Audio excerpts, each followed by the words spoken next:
So hello guys, welcomes to daily PIB news. तो आज हम डिस्कस करेंगे हमारे अगस्त महीने के करंट अफेयर्स क्वेश्चंस को, जिसमें हम 1 अगस्त से लेकर 8 अगस्त तक के जो बेस्ट करंट अफेयर्स क्वेश्चंस हैं उनको हम डिस्कस करेंगे। तो बढ़ते हैं हमारे पहले सवाल पर। तो हाल ही में किस राज्य ने एक मास्क अनेक जिंदगी जन जागरूकता अभियान लॉन्च किया है? तो यह क्या है? मध्य प्रदेश ने। मध्य प्रदेश के शहरी विकास मंत्री जो हैं भूपेंद्र सिंह, उनके द्वारा 1 अगस्त से 15 अगस्त तक चलाए जाने वाले इस कार्यक्रम को 1 अगस्त अनेक जिंदगी नाम दिया गया है।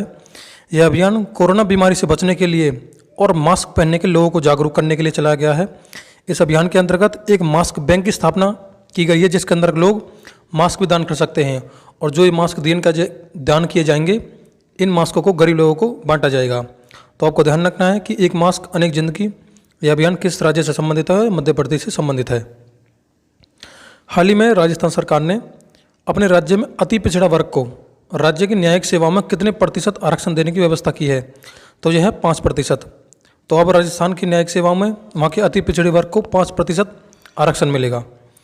हाल ही में किस राज्यसभा सांसद का 64 वर्ष की उम्र में निधन हो गया? तो यह है अमर सिंह।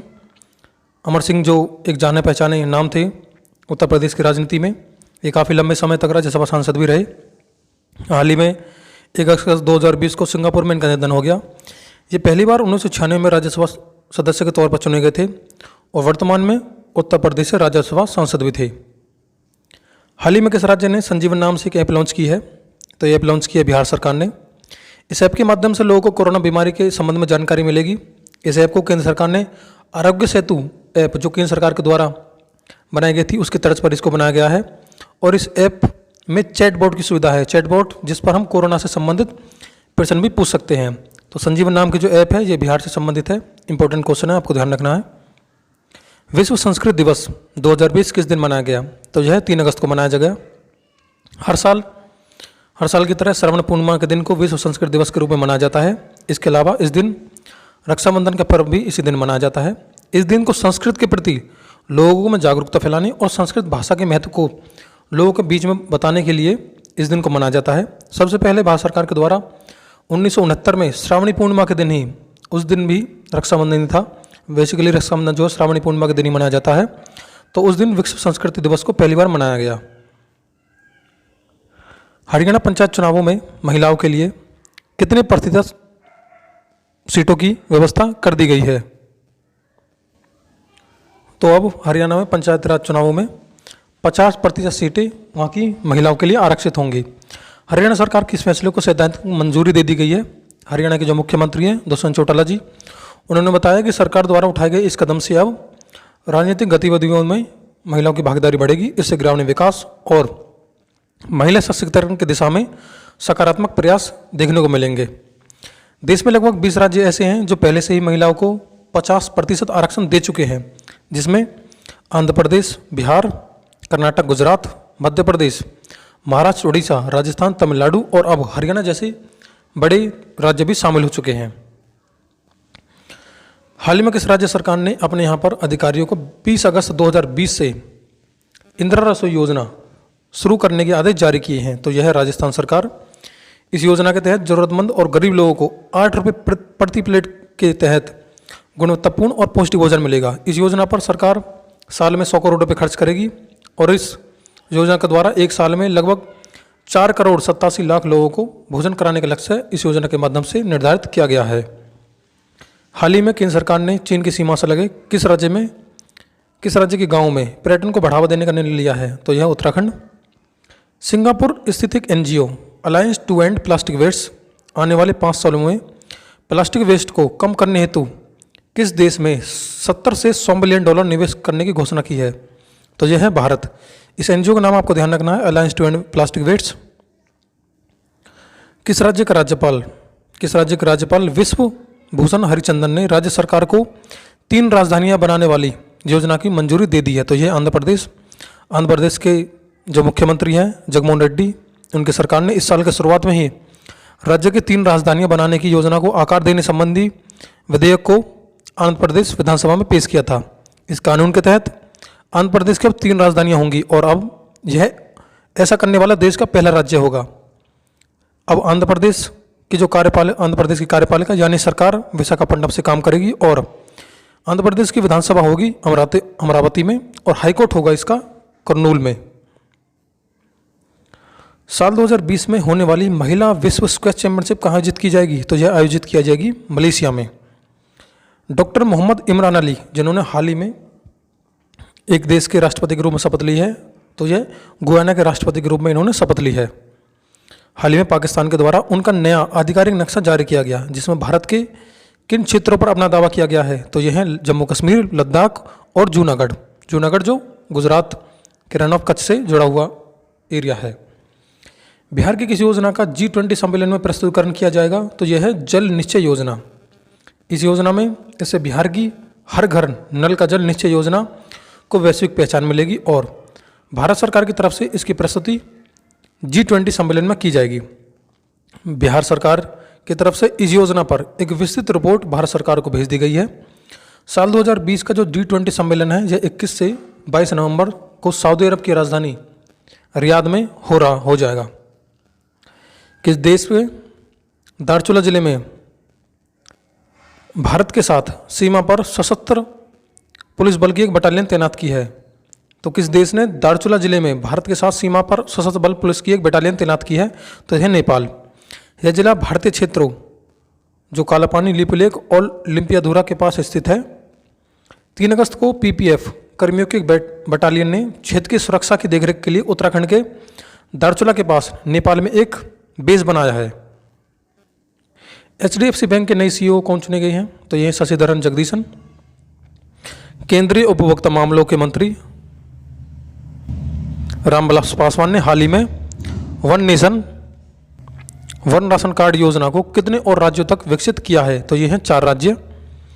महाराष्ट्र के किस पूर्व मुख्यमंत्री और वरिष्ठ कांग्रेसी नेता का 91 वर्ष की उम्र में हाल ही में निधन हो गया? तो ये थे शिवाजीराव पाटिल निलंगेकर। तो आपको नाम याद रखना है, ये महाराष्ट्र के पूर्व मुख्यमंत्री थे शिवाजीराव पाटिल निलंगेकर। निम्न में से किस राज्य ने महिला सुरक्षा के लिए ई रक्षाबंधन कार्यक्रम शुरू किया है? तो यह था आंध्र प्रदेश। तो ई रक्षाबंधन कार्यक्रम के बारे में आपको कुछ बता दें।